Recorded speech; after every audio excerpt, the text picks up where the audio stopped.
Have you ever asked yourself this question? Am I actually doing okay with money, or am I falling behind everyone else? It's natural to wonder. Maybe you scroll through social media and see people showing off new cars, vacations, or houses, and you think, how are they affording all this? Maybe you even lie awake at night, staring at the ceiling, wondering if you're saving enough or if you're secretly way behind. Well, today, we're going to pull back the curtain on the real financial picture of the average person. Some of these numbers are going to surprise you. Some might make you feel relieved, and some could be a serious wake-up call. Either way, by the end of this series, you'll know exactly where you stand compared to everyone else. And more importantly, how you can get ahead. So let's start with the most obvious piece of money: income.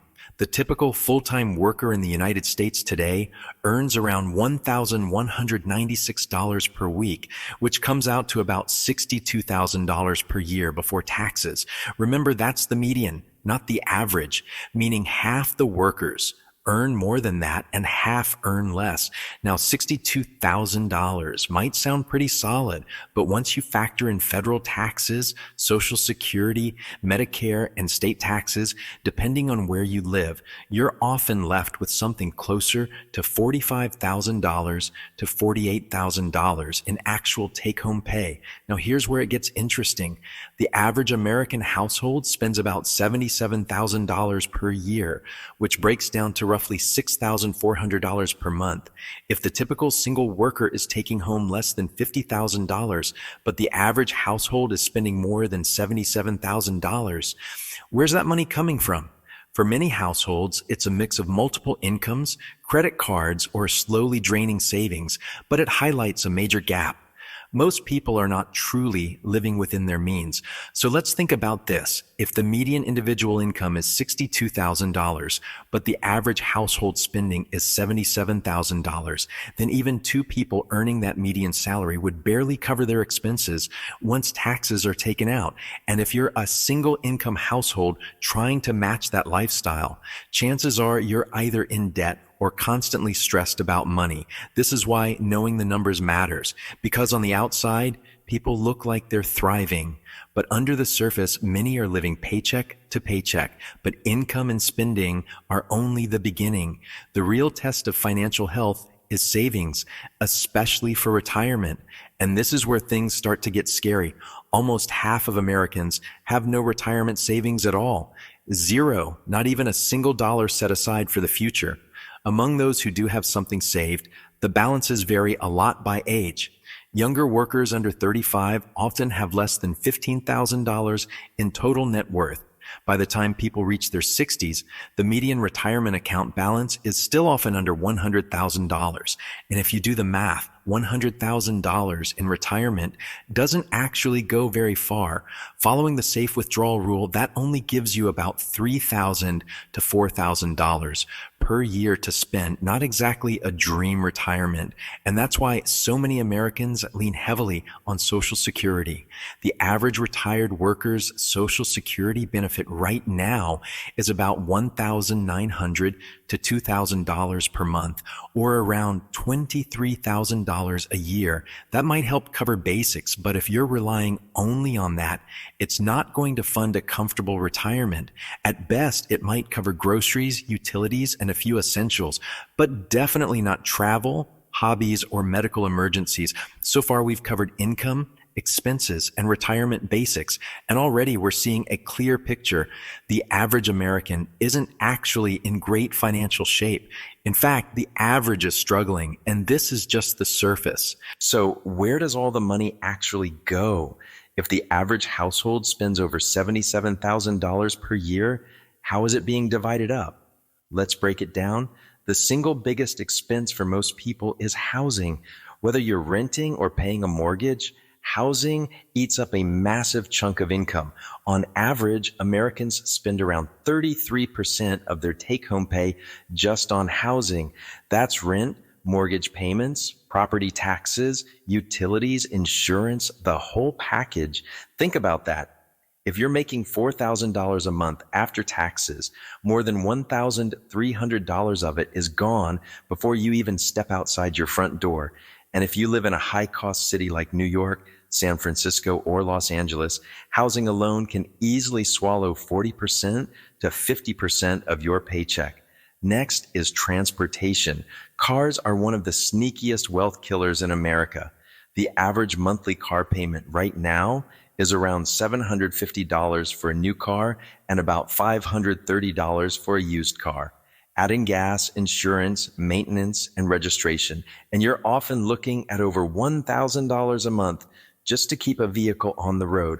Multiply that by 2 cars in a household, and suddenly a family can be spending nearly $20,000 a year just on transportation. That's more than many people's entire annual savings. Then comes food. Groceries have gotten significantly more expensive in the past couple of years, and eating out adds even more. The average household spends about $8,000 to $9,000 per year on food, or roughly $700 a month. And for families with kids or people who eat out often, that number can easily push past $1,000 per month. After housing, transportation, and food, you're left with the other categories. Healthcare, around $5,000 to $6,000 per year on average, depending on insurance coverage and medical needs. Entertainment and recreation, roughly $3,500 per year. Streaming services, movies, concerts, hobbies, it all adds up.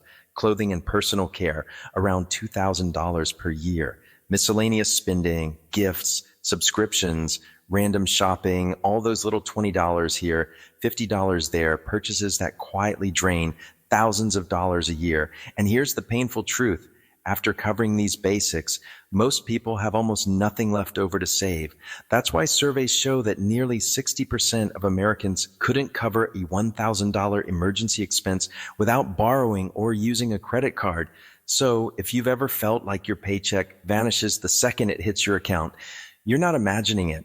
The average budget is so tight that there's barely any breathing room. But here's where it gets even trickier: the rise of lifestyle creep.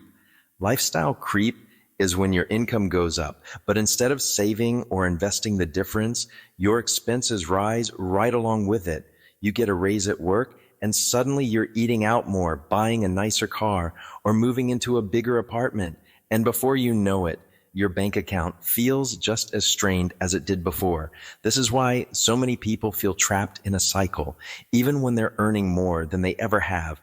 Because if you're spending right up to the limit of your income, you're not building wealth. You're just maintaining appearances.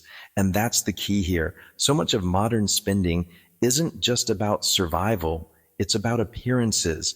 The nice car, the expensive vacation, the trendy clothes, they're not just purchases. They're signals that you're doing well, that you're keeping up. But in reality, many of the people flashing success on the outside are financially stressed on the inside. Now, here's where things really start to hit home. If the average person spends everything they earn, and often more than they earn, that means debt becomes the safety valve. Credit cards, loans, buy now, pay later schemes. These aren't just tools, they're lifelines for millions of households. Let's talk about debt, the silent weight that keeps most people from ever getting ahead. The average American household carries over $100,000 in total debt. That number includes mortgages, student loans, auto loans, credit cards, and personal loans. But let's break it down to see what's really going on. The biggest piece of household debt is mortgages. That makes sense. Homes are expensive, and most people can't pay cash. The average outstanding mortgage balance is around $236,000. On its own, a mortgage isn't necessarily bad debt because housing is a necessity and homes can appreciate in value.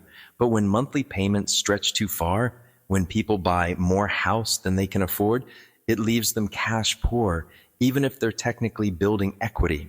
Next is student loans. Collectively, Americans owe over $1.6 trillion in student debt. The average borrower owes around $29,000 to $35,000. That's like having the equivalent of a new car loan strapped to your back before you even start your first real job. And while education can be a great investment, the repayment burden delays homeownership, investing, and sometimes even family planning. Then there are auto loans. Remember those expensive monthly car payments we talked about? Well, Americans owe over $1.5 trillion on cars alone. And here's the kicker. Cars are depreciating assets. Unlike a house, which might gain value, your car is worth less the second you drive it off the lot. Yet people routinely take out 5, 6, or even 7-year loans just to afford a vehicle that looks impressive in the driveway. Now let's get to the most dangerous category, credit card debt. The average household with credit card balances owes about $7,000 to $8,000. That might not sound massive compared to a mortgage, but here's why it's deadly. Interest rates. The average credit card interest rate right now is over 20%. That means if you owe $8,000 and only make minimum payments, you could end up paying more than double that amount over time. Credit card debt isn't just a hole, it's quicksand. The longer you're in it, the harder it is to get out. Let's talk about savings, because this is where the average person truly gets stuck. According to surveys, the average American savings rate is just around 5% of their income. That means for every $1,000 earned, only $50 is being saved. And here's the kicker. Financial experts recommend saving at least 15% to 20% if you want a realistic shot at retiring comfortably. So what does this look like in real life? Let's say you earn the median income of $62,000 per year. At a 5% savings rate, that's about $3,100 per year. Not terrible, but not enough to build serious wealth. At 15%, you'd be saving over $9,000 per year over 30 years. With investing, that difference could mean hundreds of thousands, even millions in retirement. This gap between what people should save and what they actually save is why so many Americans end up working far longer than they expected. In fact, the average retirement age in the U.S. is now around 64, but many people continue working well into their late 60s and 70s, not because they want to, but because they have to. And here's the reality. Retirement isn't just about stopping work. It's about freedom. Freedom to choose how you spend your time, freedom from financial stress, freedom to focus on family, passions, or even just rest. But if your only plan is Social Security and whatever crumbs are left after years of overspending, that freedom might never come.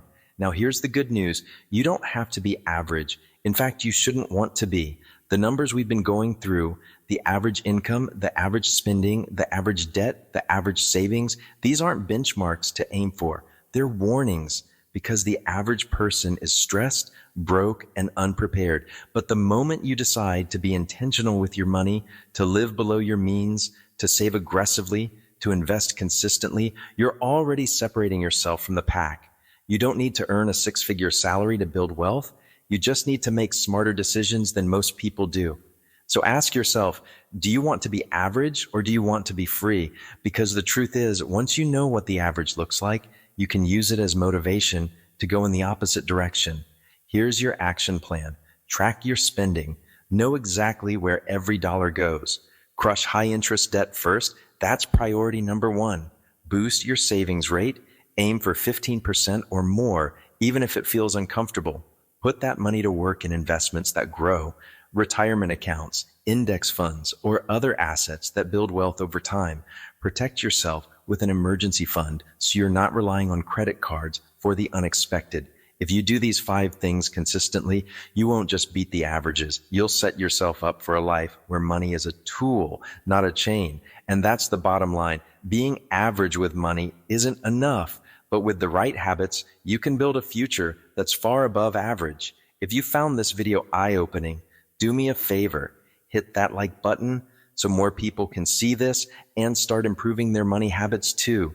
And if you want to keep learning how to get ahead financially, make sure you subscribe to the channel and turn on the notification bell. I drop new videos every week that break down money in simple, practical ways. Also, I'd love to hear from you. Drop a comment below and let me know, which of these numbers surprised you the most? Was it the savings rate, the retirement balances, or maybe the spending habits? Your perspective could help someone else in the community. Remember, the average path leads to stress, But if you're here watching this, you're already choosing a better one. So stay focused, stay disciplined, and I'll see you in the next video.